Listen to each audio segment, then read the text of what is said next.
The way I got into the magazine business is, I won't say storied, but the lack of hair probably lets you know it's been a long time. But really going back to in the late 80s, myself and my roommate at the time and business partner, Keith Clinkscales, one of us, we argue now every now and then whose bright idea it really was to go in the magazine business of all things. But we started a magazine out of our apartment called Urban Profile. And we did it for 2 years in New York, and then Keith went off to B school. And after he got out of B school, Keith, myself, another gentleman named Derek Ferguson, who's the CFO of Bad Boy Entertainment right now, we all went down to Baltimore to do Urban Profile full time. We had little money in our pockets, got an investment from the gentleman, I can't think of his name off the top of my head, that owns the Patriots right now, gave us an investment. And we did our thing for about 2 years, and then our debt was purchased by another media company that we joined with, Career Communications Group. Then we got a call, really not sure, I was pretty set to stay in Baltimore, do our thing, and work through growing our magazine. And we got a call from Time Inc., who had just tested Vibe magazine. It was their test issue, had Tretch on the cover.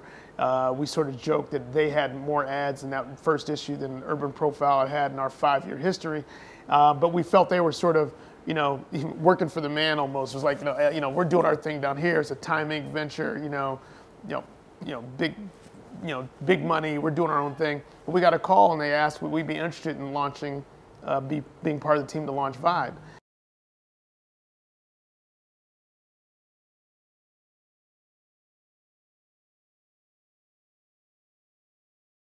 They told us how much money they were paying, and we got on the next train to come up to New York to launch Vibe. So spent 5 great years, 6 great years at Vibe. Worked with a gentleman named Bob Miller, who is now even a partner of ours in Uptown. But then felt there were some opportunities to do other things, and we then raised money to launch Vanguard Media, which had in its 4-year history had a storied presence. We had 4 solid magazines in Savoy, Heart and Soul, Honey, and Impact. Really, I think, changed the mindset of advertisers to think that there could only be, the 3 or 4 major magazines that would, participate in the urban space. I mean, I used to laugh. There were more magazines for golf for women than there were at one point the magazines targeting, African Americans.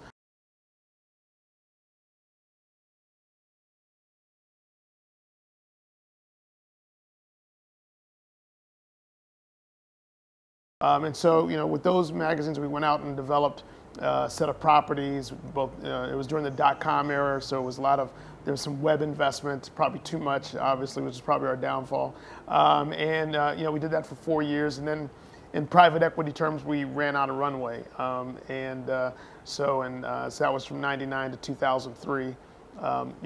We did that, and glutton for punishment, went right back in and, decided to launch with my partner, Brett, Uptown in 2004. And here we are.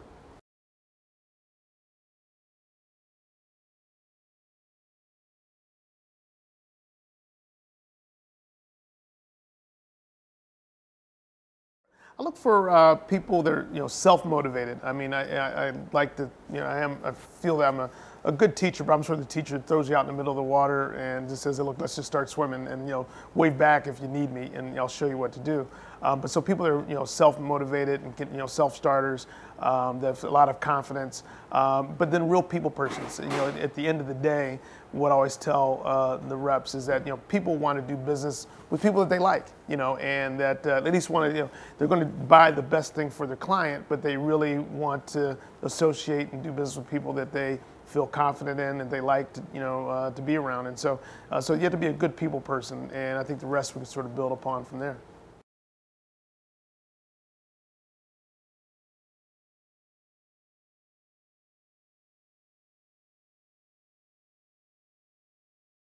But I do recall there was a time that, if you believe, Vibe. We were at Vibe. Our marketing director was a gentleman by the name of Chan Su, who had Vibe on the World Wide Web. This is back in '94. For little known fact, Vibe is the second consumer magazine behind Mother Jones to be on the web. So we were part of the timing system. We beat up. We were up on the web before Sports Illustrated, Time Magazine, Martha Stewart, the whole bit.